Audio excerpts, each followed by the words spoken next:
পাওয়ার বিআই বাংলাতে আপনাদের স্বাগতম। তো মূলত ড্যাক্স বাংলা এই সিরিজ টিউটোরিয়ালে এখন আমি ক্যালকুলেট ফাংশনের পার্ট 3 নিয়ে আলোচনা করব। তো এই পার্টে মূলত আমি ক্যালকুলেট ফাংশনের সাথে আপনি কিভাবে ফিল্টার ফাংশনটা ব্যবহার করতে পারেন সেই বিষয়টাই আমি মূলত আপনাদেরকে দেখাবো। তো চলেন তাহলে শুরু করি। তো শুরু করার আগেই একটু বলে রাখি, যারা এখনো পর্যন্ত আমাদের এই পাওয়ার বিআই বাংলা চ্যানেলটাতে সাবস্ক্রাইব করেননি তারা চ্যানেলটাতে সাবস্ক্রাইব করে রাখেন, কারণ আমরা এখানে ডাটা অ্যানালিটিক্স সংক্রান্ত ড্যাক্স, ভিবিএ, পাইথন এবং এসকিউএল এর উপর বিভিন্ন টিউটোরিয়াল দিয়ে থাকি। তো চলেন তাহলে শুরু করি। তো এটা করার জন্য আমরা যে কাজটা করব সেটা হচ্ছে যে আমাদের যে ডাটা সেটটা আছে সেটা একটু দেখে নিই। এটা হচ্ছে আমাদের সেই ডাটা সেট, যে ডাটা সেটটা নিয়ে আমরা এর আগের ক্যালকুলেটের যে টিউটোরিয়াল সেগুলি দেখিয়েছিলাম, যেখানে কিছু ল্যাপটপ বিক্রি হচ্ছে কিছু এরিয়াতে বিভিন্ন দিনে। সরি। তো এখন আমাদেরকে যেটা করতে হবে বা আমাদের এখন ক্রাইটেরিয়া যেটা সেটা হচ্ছে যে আমাকে বলা হলো যে তুমি আমাকে আইটেম অনুযায়ী শুধুমাত্র ভায়ো এবং ডেল কি পরিমাণ সেল হয়েছে সেটা দেখিয়ে দাও। অর্থাৎ আমার ফিল্টার কনটেক্সটে আইটেমগুলি থাকলো এবং সেটার পাশাপাশি আমি যদি শুধু ভায়োর সেলটা দেখতে চাই এবং ডেলের সেলটা দেখতে চাই, শুধু সেটাকে আমি দেখতে চাচ্ছি। অর্থাৎ আমি যদি বলি এই রকম একটা অবস্থা, তো এরকম প্রত্যেকটা আমি দেখতে চাচ্ছি না, আমি শুধুমাত্র ডেলেরটা ডেলের এখানে আর ভায়োরটা ভায়োর এখানে, অর্থাৎ ফিল্টার কনটেক্সট অনুযায়ী আমি শুধু এদেরকে দেখতে চাই। তো তাহলে আমি এই কাজটা কিভাবে করব সেটাই হচ্ছে আমাদের আজকের আলোচনার বিষয়। তো চলো তাহলে দেখি। তো এই কাজটা করতে হলে আমাদেরকে যেটা করতে হবে সেটা হচ্ছে ক্যালকুলেট ফাংশনের সাথে ফিল্টার ফাংশনটা ব্যবহার করতে হবে।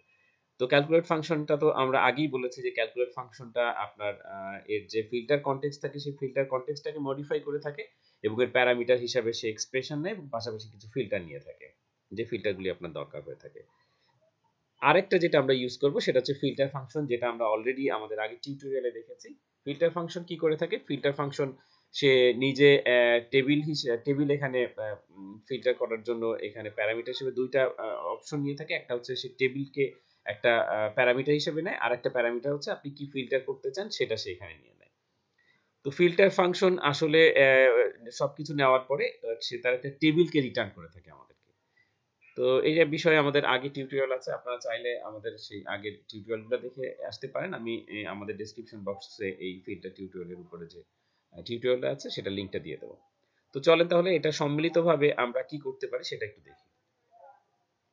তো আমাদের রিকোয়ারমেন্ট ছিল হচ্ছে কিরকম, আমি রিকোয়ারমেন্ট ছিল এরকম যে I want to see only Vaio এবং ডেল, অর্থাৎ আমি শুধুমাত্র ভায়ো এবং ডেলের সেলটা দেখতে চাই। কি হিসাবে? আইটেম ফিল্টার কনটেক্সট অনুযায়ী।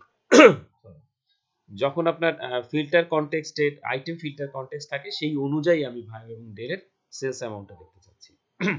সরি, আমার ঠান্ডা লেগেছে।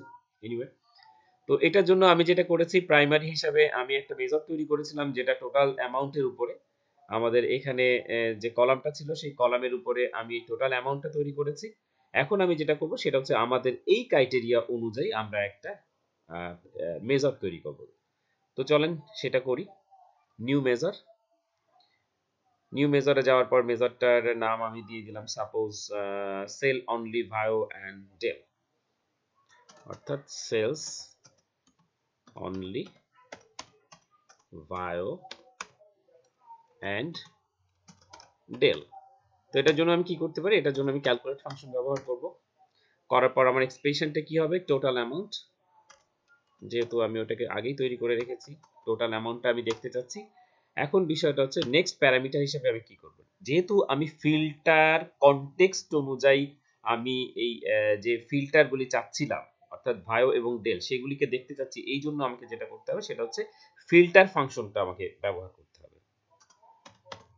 ফিল্টার ফাংশন, তো এই ফিল্টার ফাংশনের মধ্যে কি সে নিয়ে থাকে? দুটো প্যারামিটার নিয়ে থাকে, একটা টেবিল আর একটা ফিল্টার এক্সপ্রেশন। আমাদের টেবিলটাকে, আমাদের টেবিলের নাম হচ্ছে সেলস, সেলস হচ্ছে আমাদের টেবিল।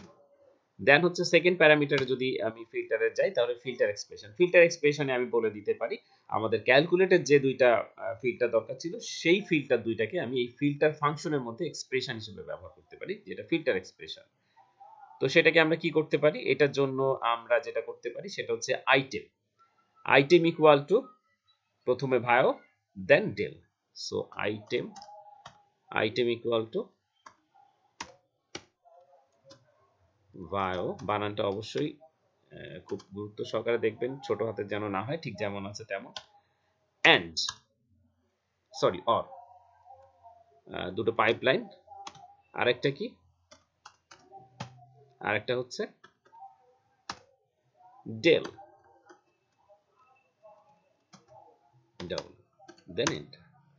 তো দেওয়ার সাথে সাথে দেখেন সে এখানে আমার এই যে মেজরটা ছিল মেজরটা তৈরি হয়ে গেল, আমাদের কোনো এরর আসেনি। সো আমি যদি এখন এটাকে দেখতে চাই, বেটার হবে হচ্ছে আমি একটা টেবিল নেই। তো টেবিলে নেওয়ার পর আমি আমার যে আইটেম আছে সেই আইটেমগুলিকে এখানে দেখিয়ে দিই। এগুলো হচ্ছে আমার আইটেম। দেন এরপরে যদি আমি যে মেজরটা তৈরি করেছি সেটা যাই, তো তাহলে দেখেন সে শুধুমাত্র এখানে ফিল্টার কনটেক্সট অনুযায়ী ডেল এবং যেটা ভায়ো সেটাকেই সে নিয়েছে। তো এরপরে আমার যেহেতু সমস্ত কিছু যদি আমি পাশাপাশি দেখতে চাই যে আসলে কোনটা কত করেছে, তো সেটার জন্য আমি টোটাল অ্যামাউন্টটা এখানে সিলেকশন করতে পারি।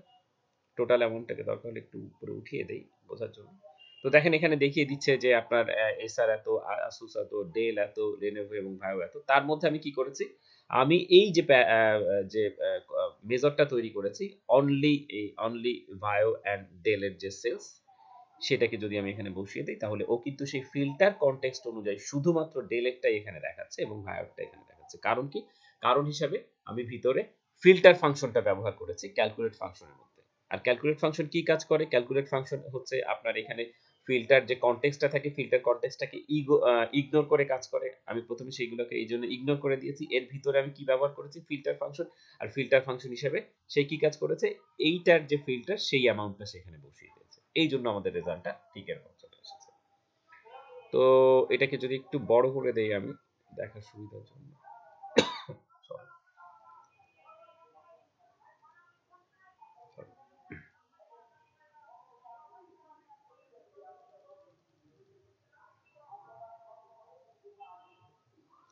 তো বন্ধুরা, এটাই ছিল আমাদের এই টিউটোরিয়ালের মূল বিষয়বস্তু। এতক্ষণ সময় দেওয়ার জন্য আপনাদেরকে ধন্যবাদ।